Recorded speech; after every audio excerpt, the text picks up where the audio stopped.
Good evening, everyone. And as you can see, I'm on my own tonight.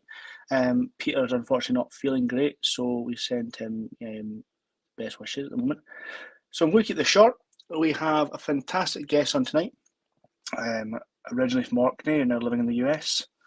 So let's bring her on, Louise Bichan. Hello. Hello, Louise. Thank you much for joining us tonight. Thanks for having me. How are you? No bad at all. How are you? As I said, I've had better days. Your co-host kind of shies off 3 hours before the show. It's a bit unnerving, but yeah, we're good. So let's just kind of get into it. Tell us a bit about how you started playing the fiddle and trad music. Well, I guess I grew up listening to a lot. My folks were very much into it. Mum grew up playing guitar, and she sang a bit as well. She would sneak out of the bedroom window off to the folk club that she was not allowed to go to when she was a teenager, and they'd put her on stage early. And she'd sing a few songs and play guitar with some friends there. She went to school with Charlie McCarran, actually, who was a couple of years above her. So we always grew up listening to a lot and going obviously to the Orkney Folk Festival and all that kind of thing. I mind being in primary school. There was 2 buildings, the big end and the PD end, we called them, and I was still in the PD end, and I remember hearing somebody play fiddle in the school playground one time and being like, I want to do that looks fun. But I also knew where the fiddle lesson room was, and the water fountain was right outside of it, and it was in the big end, and so I would be like, can I go get a glass of water? And after a while someone would come fetch me and be like this on the door listening into the fiddle lessons. So I wanted to learn from pretty young, and I learned through school with Douglas Montgomery, and he was my teacher for like a decade. It was a long time. Very lucky, got him all the way through primary and secondary school. And I also learned through the Orkney Traditional Music Project, which was incredible. I'm very, very lucky to have both those things. Still going Saturday fiddle classes and accordion as well. They do a summer school. Yeah, and I kind of learned all my repertoire through them too, in a way, and then got started on teaching. They threw me in at the deep end and told me I could go off and teach the adult class when I was so young. That was my first job, was teaching the adults, and helping tune fiddles in the like class of 50 kids going scraping away on a Saturday morning. So that's kind of where I got started with it. And then with Douglas, there was Douglas still has Haddergan, which is the school fiddle group. And I think I started asking him if I could join Haddergan from about the minute I had a fiddle in my hand. He would say, well, we'll need to practice a pretty bit more. So yeah, then that was in secondary school. I was part of Haddergan, and we got to go all over the place. Played in Canada, even played the Trad Awards one year. That was very exciting. Yeah, so that was brilliant. And he always was very encouraging of writing music as well. And all the fiddle players, all the musicians in Haddergan would write tunes and bring them in. So yeah, I'm very, very lucky that was my upbringing. So it's quite nice to hear that you were interested from an early age, especially with your mum playing traditional music as well. It kind of is almost genetic. Yeah, and Dad's side too, and the family. Yeah, that's it. So yeah. So your mum and dad's side, obviously your mum's side from the mainland, and your dad's side from Orkney. Dad's Orkney, yeah. And my granny was a beautiful singer, and my uncle played some fiddle when he was younger, but it wasn't cool at the time. We kind of hide the fact that he did. He plays more like he plays tenor guitar and bass and writes songs and stuff now. So we always enjoy a visit to Aberdeenshire to play with him once in a while. But yeah, my family, it's definitely in the blood on both sides. Dad never played anything, but very much a music appreciator. But yeah, it's in the blood. No, it's amazing how some folk have the interest from an early age, and then some develop over time. We're going to kind of go straight into a video, which is of the trio and you're performing at Salon 7. Yeah, it was, I guess it's not called, is it Salon 7 now? No, I should know this. My friend Inga owns it in Kirkwall. And I had these two friends, Katie McNally, who's a brilliant fiddle player, and Connor Hearn, brilliant guitar player and singer. And they were over, we played some shows in Orkney a couple summers in a row, actually. And one of the times we went into the salon and made this very fun and silly little video. I just thought it was really fun, so I thought I would share that. The one thing folk will kind of appreciate throughout tonight's show is the work that you put into your videos. Thanks. And we'll explain the reason why that in a short second. So here we go, here's the first one.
It's nice to see artists that don't take themselves too seriously. We certainly don't. Yep, bit of fun anyway. What we have found over the past wee while of doing Tartan Tunes for 3 years is that a lot of the higher end of the trad musicians, especially on fiddle, didn't go to the trad school. They go to the conservatoire, RSMD to do trad.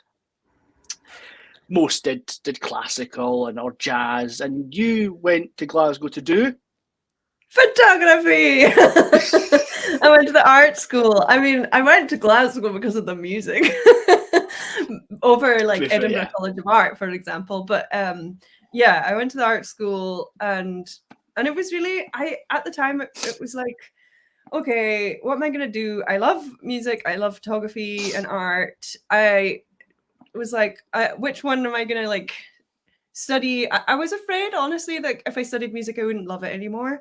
And I was afraid of that in art too. And I went to Orkney College first and did a year doing an art portfolio preparation thing. Partly also because I was 17 and I didn't want to go to Glasgow till I was 18. But yeah, that was kind of like my trial run. Can I do this all day, every day, and still enjoy it? And I did. And then I went to art school, and guess what? I did not enjoy it. No. Honestly, didn't. It was a lack of confidence kind of a thing in a way, and just being in an environment that's so competitive and so yeah. I didn't love the art school. However, I loved Glasgow, and I still think it was the right choice for me entirely. And I was more likely to be found in the Ben Nevis than at art school, which became a problem in my last year, which was self-directed. And my tutor pulled me aside and says, give me a reason to let you finish this degree. I was like, have you seen my photos of the pub? Well, yeah, exactly. Well, I actually did. One of my final projects was on folk music in Scotland, and so I did a like a portraiture project where I interviewed a bunch of musicians about life on the road, life as a musician in Scotland and that kind of thing. So I did, include my music in my art. And I think my dissertation was on like folklore or something like that. It was music related as well. They're looking at this going, she's the wrong course. Yeah, exactly. No, I don't know. I mean, I don't regret going there at all. I really don't regret being in Glasgow. I really was kind of having a musical education at the same time in a way. But yeah, not formally. No, you do find that some people who go and study something that they love learn to kind of not resent it as such, but they don't kind of enjoy it as much as a job. Yeah. But it's good when you have more than one string to your bow, as the case may be, because obviously you the photography side for yourself, but as well as that, you also do design work. Yeah, I do. I really do a lot of both sides of that. Like I'm happiest in life when I'm able to do a mixture of the music and the art, and a nice balance of the two. I do a lot of design and layout and that kind of thing, album art, photography. I've kind of ventured into printmaking and embroidery and all the other things, like especially since the pandemic.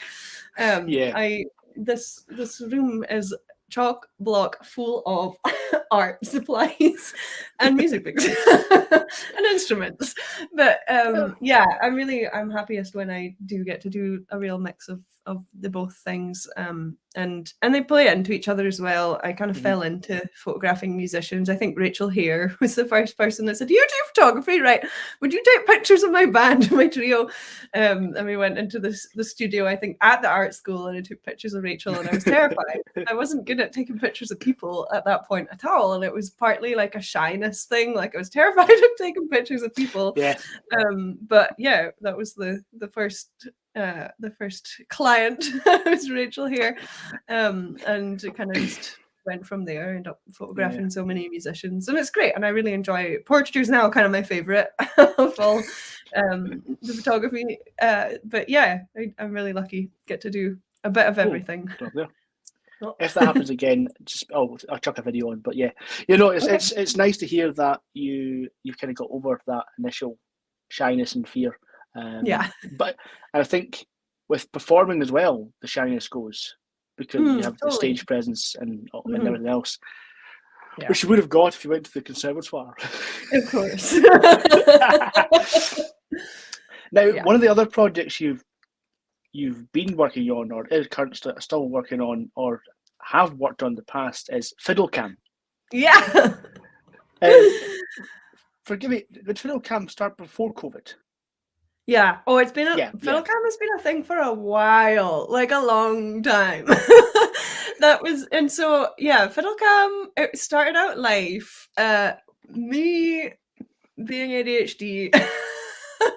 And like, I don't know, I was just me like losing attention in rehearsals and things or in the pub or whatever, and deciding to make little videos where I had my phone here and I'm playing fiddle, looking down the neck of the fiddle at what's going on around me, and my fingers were just kind of like playing along. I wasn't actually bowing the fiddle, and that's how it started. Oh no! And that was so long ago. And then it was actually Inga, who owns Image Orkney, which is what Salon 7 is now called. She was the one that said to me, "You should make an Instagram account for this. It's really funny. It's like fun and silly and cool." And so I did, and then it kind of took off. And then a friend who I met through a fiddle camp in California was like, "I love this idea. I want to help you out." And he gave me a GoPro.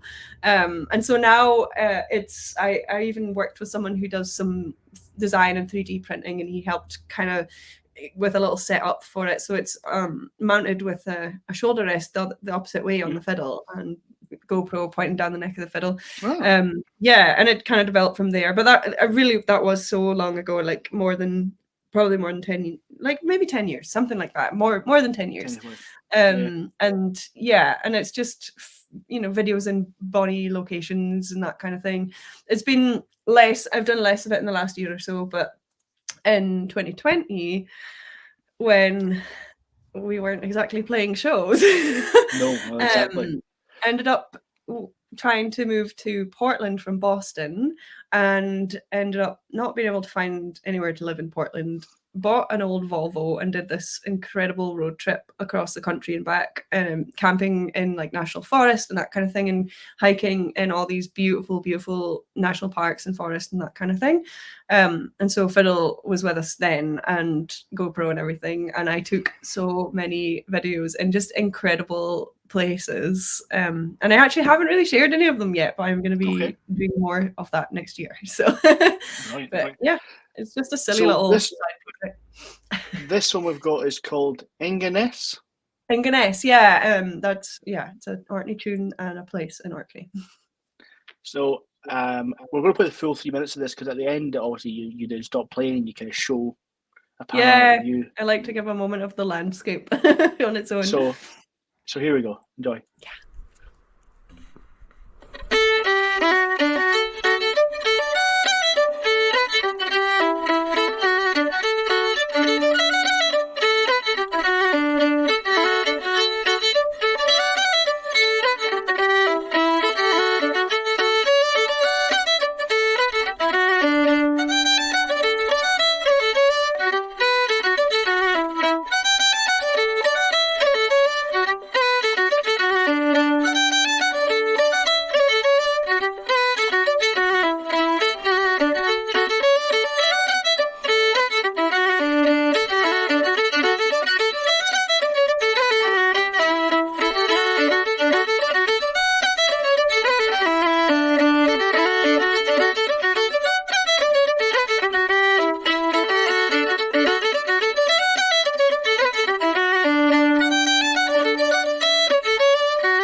It's a unique way of performing and showing the beautiful islands of Orkney.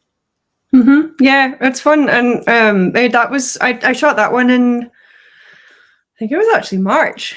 It was a really bonny day in March, and I was home for the first time in 3.5 years because of the US government and their awful immigration system and COVID. It was just one of those situations where the goalposts just kept moving, and I didn't see any home or my family for a long, long time. So March was when I finally got the green card sorted and could go home and surprise my parents, and it was brilliant. But yeah, while I was there, that day I took a walk. Did you not do a video of you arriving home without telling them? Oh yeah, there's video. My parents had no idea. I remember watching it. I remember watching it. It was incredible. My siblings were all in on it, and my aunts and uncles.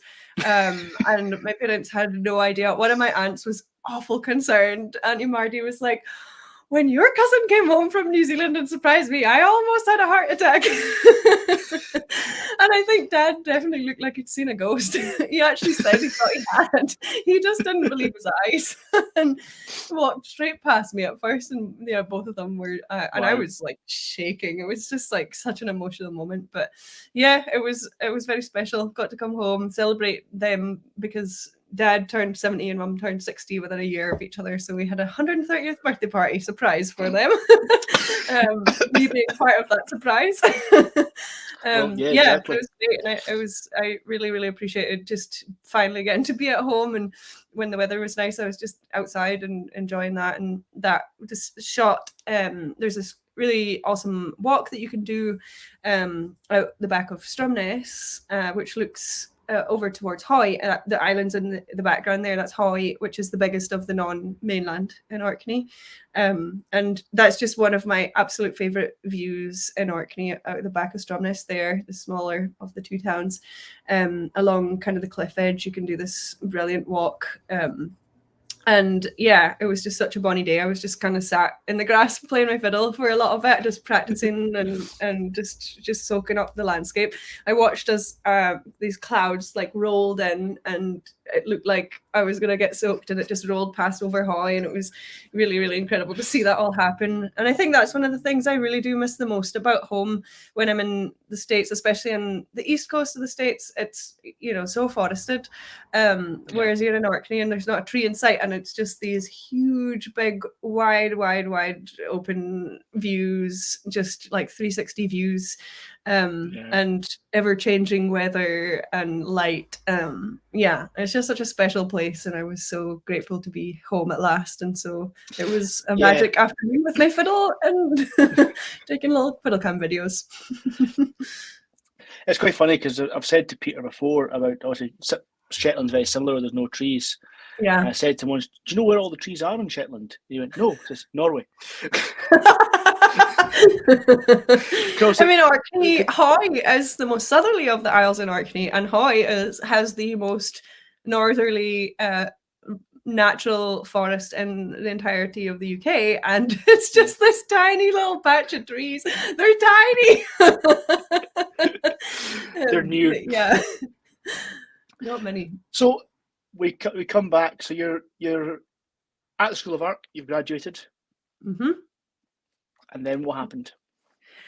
Well, that was so I graduated 2011, and I stuck around Glasgow for a while playing music and taking pictures of musicians and traveling about a wee bit. I was in various different bands. The last of which, before I left Glasgow, was Farah. I was a founding member with the Orkney Lasses, and we played. I guess so. Farah started, and then I ended up going to California to Alistair Fraser's fiddle camp, Valley of the Moon, on the recommendation of my friend Laura Wilkie. My cousin came, Laura was there, and Sarah Hayes came as well. So there was a little crew of Scots that were over for that fiddle camp in California, and it was just incredible. I met so many great folks, including Connor, who was in that video first there. And then after that, I was traveling around Canada, visiting with relatives. I went to Cape Breton briefly for Celtic Colours, and was kind of working on two projects. One to do with like the musical connection with Cape Breton, and the other was a more personal project that ended up being my first album, Out of My Own Light, which looked at, it kind of followed the story of my granny, who, when she was 25 in 1950, she spent 6 months in Canada with, common problem, I'm sure you'll agree, 2 marriage proposals to decide between. So the obvious solution is go to the other side of the world and spend time with your Canadian relatives. So that's what she did, and it did help her get away from the problem enough to figure it out and come home and thankfully marry Grandad. And so I was kind of working away on that. I did 2 trips back to Canada and to Valley of the Moon Fiddle Camp. And by the time I think the end of that first trip, I was in Boston briefly as well, and I had met so many folks who had gone to Berklee College of Music in Boston, and I guess just learning, hearing all this brilliant music, meeting all these amazing, inspiring people, and just feeling so inspired, but also feeling like there were so many things I wanted to learn or get better at, and in music. And by the time I got to Berklee, I ended up going to Berklee to sit in on some classes. Mary Campbell, brilliant harp player, she was there at the time. Sorry, they were there at the time, and I sat in on some of Mary's classes. A few other folks as well, and I met a lot of great people. And just at that point, decided that's what I wanted to do next. I wanted to go and study, and so I think I took about a year. I applied and got a place in a scholarship, and then I did deferred the place and went back and applied again, did another interview and audition to ask for a bigger scholarship, which I got, and raised money looking for scholarships at home and stuff. So I spent that year raising the money to go, because it is ridiculous in this country. I can imagine. I can imagine. But I was so lucky because I made it work without ever taking any loans out, and I worked my butt off and made it happen. But yeah, when I left Glasgow, I was still playing with Farah, and it was, the last show that we did was in Tuner in Denmark. And I literally showed up at Tuner with the most massive suitcase you ever did see. They were like, "You moving in?" And I'm like, "Well, not here, but yeah." And I flew straight from Tuner to Boston. It was like a week late for classes.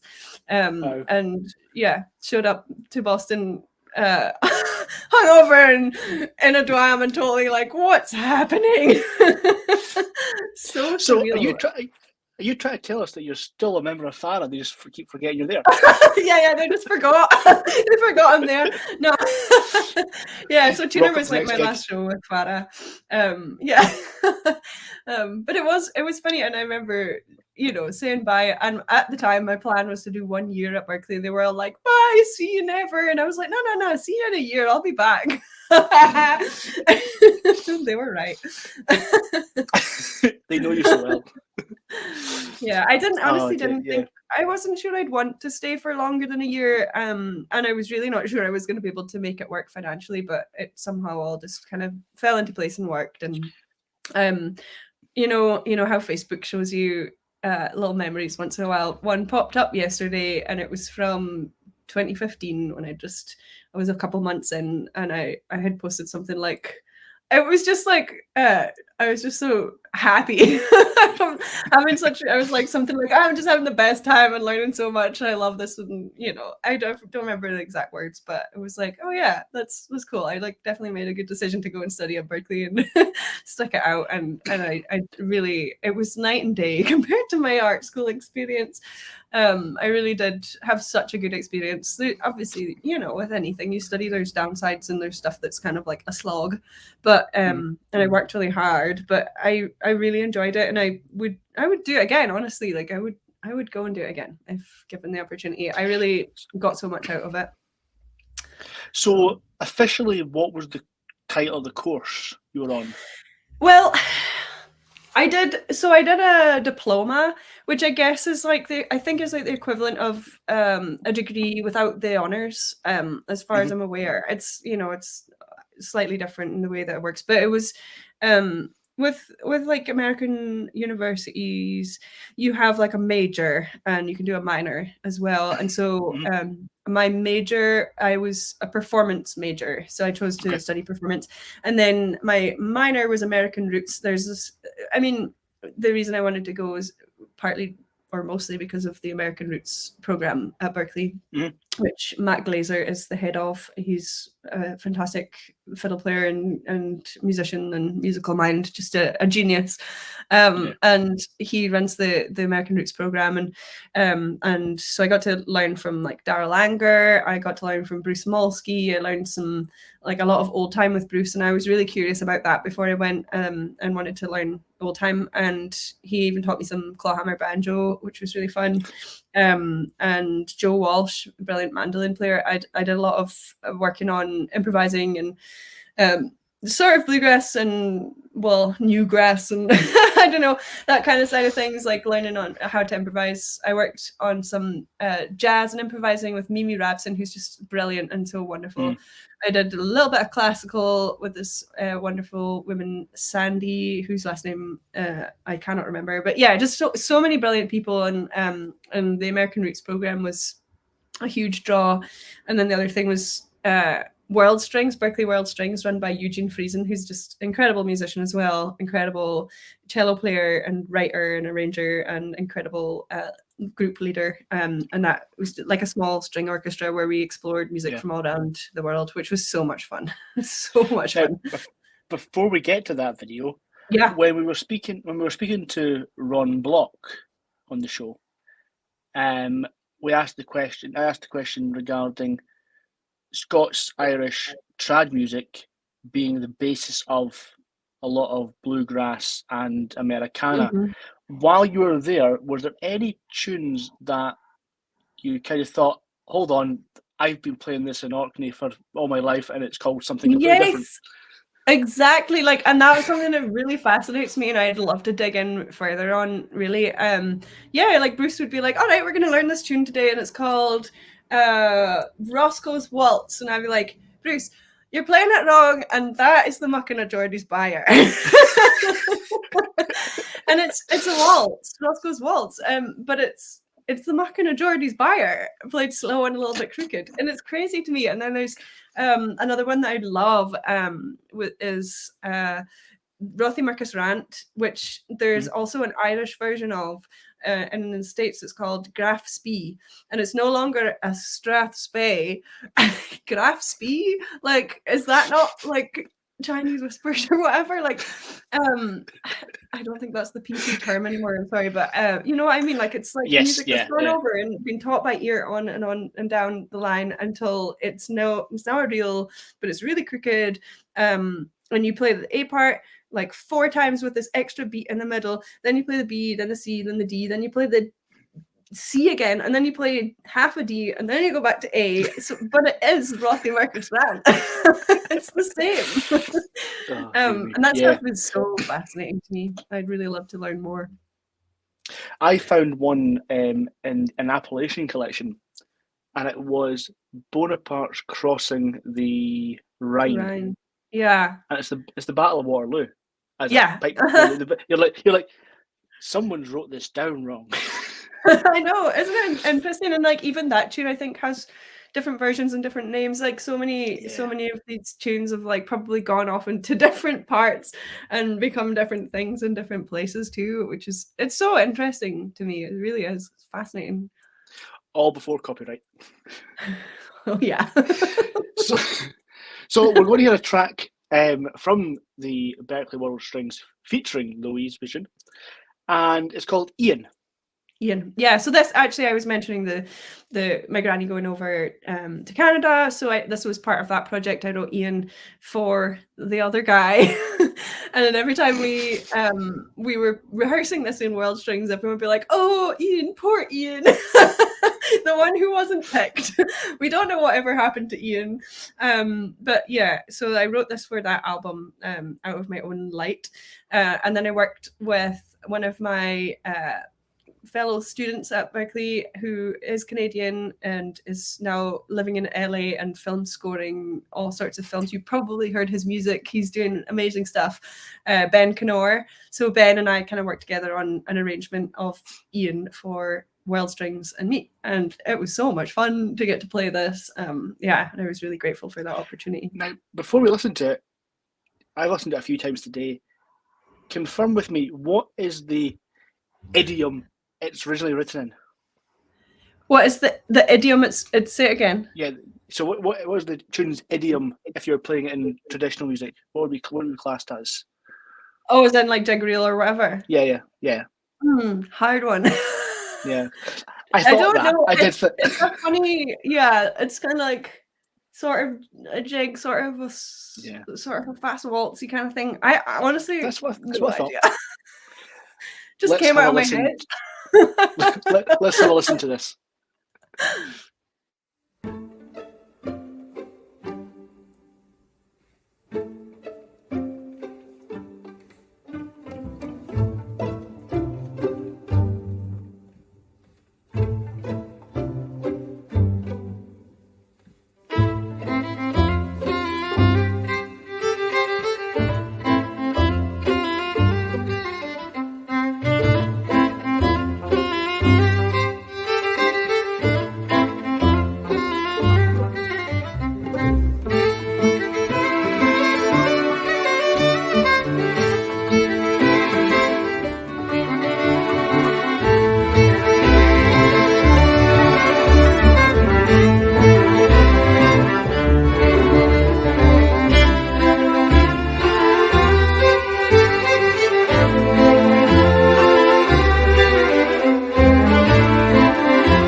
Just what you do on a Sunday night.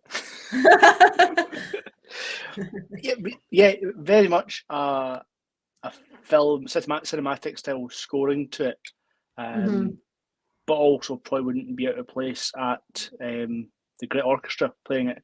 Just that sort of totally.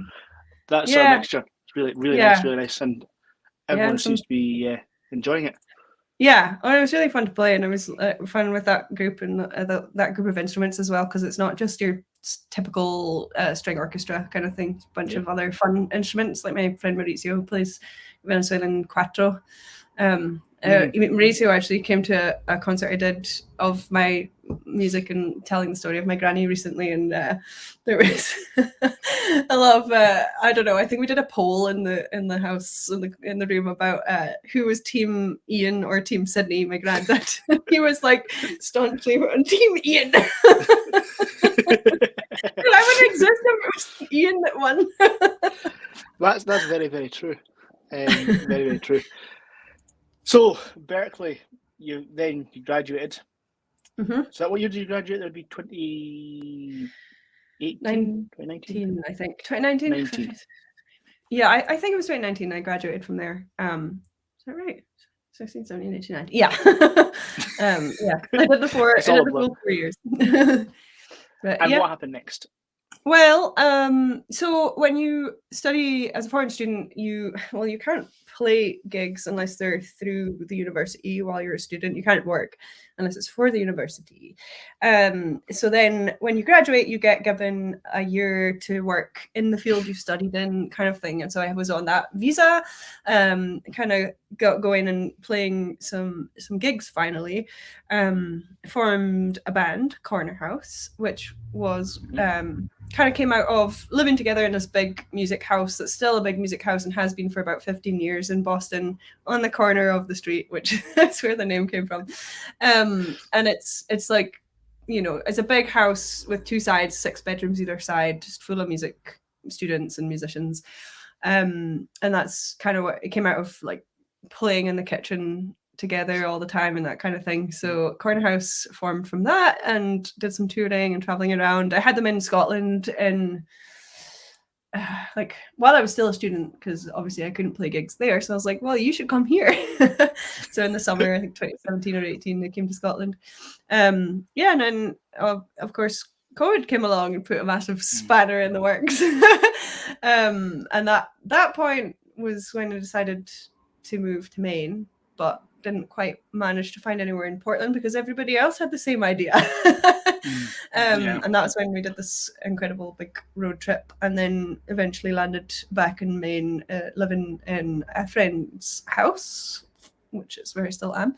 And slowly kind of like as COVID became less of a barrier to playing shows, it's been getting busier and busier over the last couple of years, doing a lot of gigs with Corner House, with my own music, playing with Connor Hearn and Brendan Hearn, his brother, and Ethan Satirawan, playing Out of My Own Light, and telling that story, as well as some newer music that's coming out in the spring, a new record that we made. And my duo with Ethan, Hildeland, we've been doing a bunch of stuff too. Just various different things. But I always kind of was hoping to spend more time back home as well, and kind of split the time a wee bit. And then COVID really, and that 2020 was meant to be that. I had loads of things lined up in both places, and put the spanner in the works there, obviously. But definitely planning a lot more time at home in the coming months. We're going to play Songbird. Oh yeah, we've got a few folk that like the songs on the show, so we got to give a song. So tell us a bit about this one.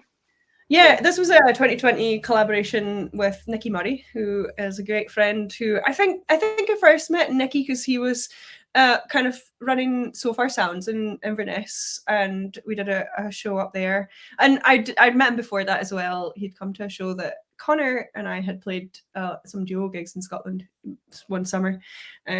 We played a Sutherland Sessions show, and it was in an old railway house or something like that up in Sutherland somewhere.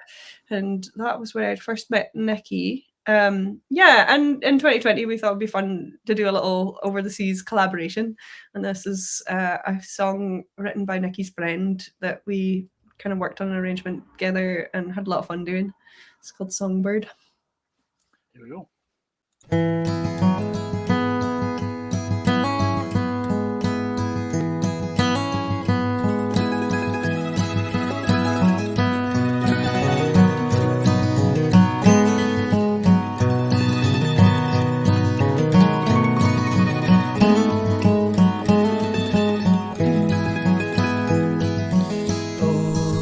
Songbird flying at your tree, won't you come on down and spend some time with me?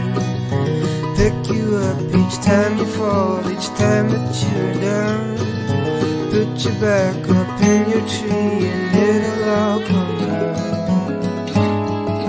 And I can't sleep at night for dreaming about the way things might have been. When I'm screaming, that's okay, I'll keep it in.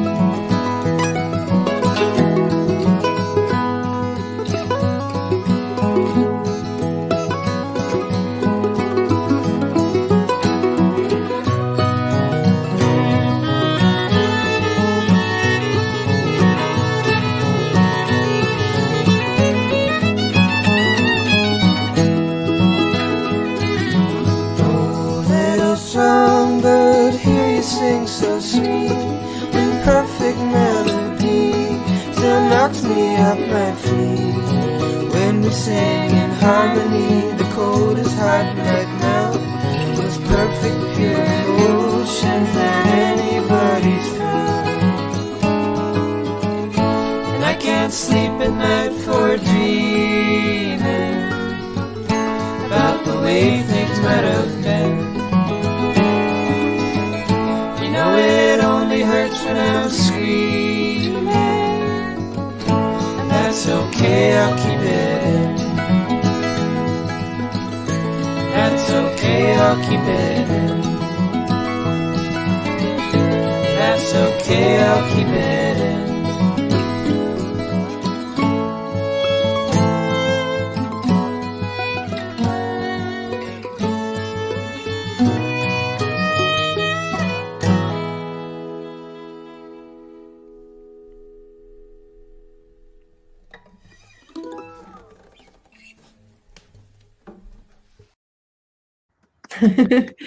Yeah, they're so fun. It's a lovely song. Lovely song. It is. There you go. Yeah. More great sound. Mm-hmm. Yeah, I'm looking forward to spending some time. We're going to be in Glasgow for most of January and February, and yeah, hoping to catch up with Nikki and maybe do some collaborating again. Are you doing any official Celtic Connections gigs? Yeah, Hildeland, the duo Ethan and I are playing on the 26th of January with Juliet Lemoyne. I'm not sure if I'm saying that right. And Lauren Collier band, and it's called New Traditions, and it's in the concert hall in Strathclyde Suite. So yeah, really looking forward to that. I'm really excited to hear both of their bands, their music. Really have been enjoying listening to Juliet's new record. It's really beautiful. So yeah, it's gonna be a fun show. We had Juliet on the show about 3 weeks ago. Lovely. 2, 3, yeah, the 29th. Yeah. So, fantastic. Really good stuff. The one thing I have noticed with your playing, because you have been exposed to the Americana, you slip in quite well with that that style. Thanks. And we'll hear some traditional tunes later on. Mm-hmm. But we're going to go for another track called Coldstream, and this is a live track. Do you want to tell us about Coldstream and the venue itself as well? Oh yeah. So Coldstream is going to be on my new record, which I am calling The Lost Summer, which is I wrote a tune. It's a title track kind of situation. I wrote the tune "The Lost Summer" in 2020 because I was feeling totally miserable. My siblings were all home in Orkney, and they were all, like working away on the farm and helping out and having a nice time together. And Jen, my sister, bought ducks. He had these cute little ducklings. I was like, why am I not home? And I was just missing home a lot, and it's tough times, but ended up actually being a great summer because that was when we did that road trip and everything. Saw so much of this beautiful big country, and so it's kind of ironic. But I'm calling it that anyway, The Lost Summer, and it's coming out in the spring. And so Cold Dream is one of the tracks on there, and I wrote this tune for my uncle that played the fiddle, Uncle Sid, down in Aberdeenshire. Is the name of the farm down there. So it's for Sid and Katie and all my cousins in Aberdeenshire, and we played it on a tiny little island, which is just about like 15-minute ferry ride from Portland in Maine, called Peaks Island. And there's just this incredible, wonderful couple out there. This lady Ellen organizes house concerts at her place. In the summer, it's kind of like we play on the little porch, like deck bit, and everyone brings chairs and rugs and sits on the lawn. And in the winter, it's in a church or wherever. Just like really lovely settings and really nice crowds and wonderful people. And so we were out to play on Peaks Island, and while we were there, we just kind of found a little rocky bit on the shore, and after a swim, of course, and recorded a little video. And there was people on, they like to, it's such a tiny little island, and people go around on golf carts in the summer, and they'll like walk around this one road that goes around the perimeter like of the island, and we were right next to that. So by the time we finished, there was a little crowd gathered to listen. Here's Cold Stream.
Yeah, I was talking rubbish. I was thinking of another video. There's another video on YouTube of that same tune played on Peaks Island, but that was at Club Passim, which is Boston's like fantastic, wonderful, brilliant like folk venue, which has been going for a really long time. Had a different name before, and it's all sorts of incredible folk musicians and stars have played there in their early days, and that was fairly recent. Playing a little live show there. It's just one of my favorite places to play, and favorite. Everyone that works there is lovely and it's wonderful. Can't say enough good things about Club Passim. And that was playing with Ethan on mandolin and Connor on guitar and Brendan on cello, who all play on the new record and who are my favorite people, and I'm very lucky I get to play with them. Connor and Brendan are, we joke, and their sister Caitlin are like some of my best friends in the world, and we joked in kind of the earlier days of me being at Berkeley that their parents were like, we'll adopt you, I'm their green card sister. So Brendan even wrote a tune, The Green Card Sister. Brilliant, absolutely brilliant. You mentioned there your new record. Mm-hmm. But what you've not mentioned is something that's been all over your social media recently. Do you want to talk about that? I'm making a tune book. I made a tune book. It's getting printed now. This is like the hard proof of it, and it's funny. It's like the post that I have posted recently that has had the most engagement of any on Instagram was. Turns out everyone has opinions, whether it's hard, whether it's perfect bound or spiral bound. As I was having a hard time because obviously with the music book you want it to lie flat on the music stand so that you can read it and it doesn't shut on you. But I think perfect bound looks so much nicer than spiral bound, and this is what I'm going for. And it's bound in a way that you can be rough with it and force it to be open. But yeah, it was actually a friend of mine from California who said she like mistakenly thought that my Kickstarter for my new record was for a tune book, and I was like, that's a great idea. I'm gonna do it. And so I added even more work for myself, and I'm really glad I did. So it's all the tunes from the new record and from my first record, Out of My Own Light, and from tunes that I play with and have recorded with Corner House and Hildeland, and then various others. Like there's one that I played with Farah, and there's I have a little trio with some of my friends here called Bellwether. There's a couple tunes I play with them. So yeah, it goes way back. I think maybe the oldest of the tunes, one of the first I wrote for my great aunt Rena, who was a total legend, and how well you can see Rena and little me there. But yeah, my granny and Rena in that one. She was a legend. I wrote for her 80th birthday in 2002. So it goes way back. 20 years of tune writing or so. Yeah. There's been a lot of folk asking for your tunes over the years. So it's good that you're finally getting a collection together. Yeah, I'm glad. And you know what? One of the tunes I threw in there as well, one of my earlier ones, my first commission was from my mom. So mom asked me to write a tune it was like a colleague's daughter was getting married in the Italian chapel in Orkney, which was built by the Italian prisoners of war, I think World War II. It's it's like a Nissan hut, but like beautifully painted on the ceiling. It's lovely. Yeah. Front. It's incredible. It's beautiful. But it was Valentine's Day, and that thing is not heated. No, so it was me and my brother Finley was playing the accordion, and we both had like fingerless gloves on, trying to play in freezing cold, play this tune that I wrote for their wedding. It's called Queen of Peace, because that's what's painted on the ceiling. My cousin came up with that idea. And that I guess that one, for some reason, that tune of mine has kind of gone places.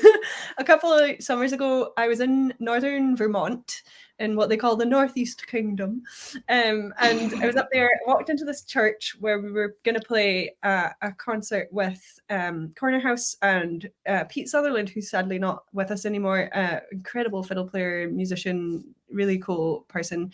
I was really glad I got the chance to meet, and Oliver that plays with him, and this group of young musicians from around New England, and run by Mark Sustick. He kind of runs this group. I forget what they call it. But anyway, I walked into this church and they were playing Queen of Peace. And it was just the most surreal experience. And they couldn't, for the life of them, remember who it was that had taught this tune to them. But they had like the original sheet music that my mum had paid someone who did beautiful calligraphy to write it out and had it framed and everything. And they had like a photocopy of that original music. And someone had taught this tune to them. And I wish I knew. So if you're listening, you taught this to a bunch of kids in Vermont, like tell me. Because you're due royalties. Yeah. No, it was just really sweet. So they invited me to play it with them at the concert, and it was really fun. That's brilliant. That is brilliant. Yeah. Let's have another track, because it's going. We've got 3 tracks left, and it's going so well, and everyone's enjoying it. And I wrote it down, the exact same way it's written. I'm going to. You know exactly which track this is, don't you? Oh, is it the one I corrected you on before? Yes. Yeah. Do you know what? I'm going to say, come on. This next track's called The Strand. That's better. The Strand's a wee cobbled lane in Kirkwall. It's a brilliant old Orkney tune. Give me 2 seconds, because I was in Orkney for my honeymoon, so I'm trying to think where this place is. It's right next to the cathedral, actually. It's this little lane that runs. It's up that end. Yes, I know. Like tall, high brick wall, like dike walls, like either side of it, and it's like flagstone, maybe rather than cobblestone. Here we go.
Thank you. The cello, when a double bass is just too big. Exactly. And Casey does incredible stuff with that cello and Yeah. sort of plays that role. Definitely plays the bass role and the melody and the percussion, and just it's so fun playing with Casey. And yeah, I love playing that tune with that's Corner House, my band that came out of living together in Boston. Yeah, it's really fun to play that with them, and it was just years ago. I was like, you guys should learn an Orkney tune and play this with me. So, and at the time I was like, a Strathspey? Are you sure? Are you crazy? It's like, no, you can do it. So it's fun to play 4 beats in the bar. video and all that. So yeah, it's really fun, and it always gets the crowd going. That one, people love the strand. I think it's because it's not something they've heard. The styling as well is different for them, so it's unique. Yeah. The people are asking, where can they get your material? Well, there's my website right there. Look at that. How convenient.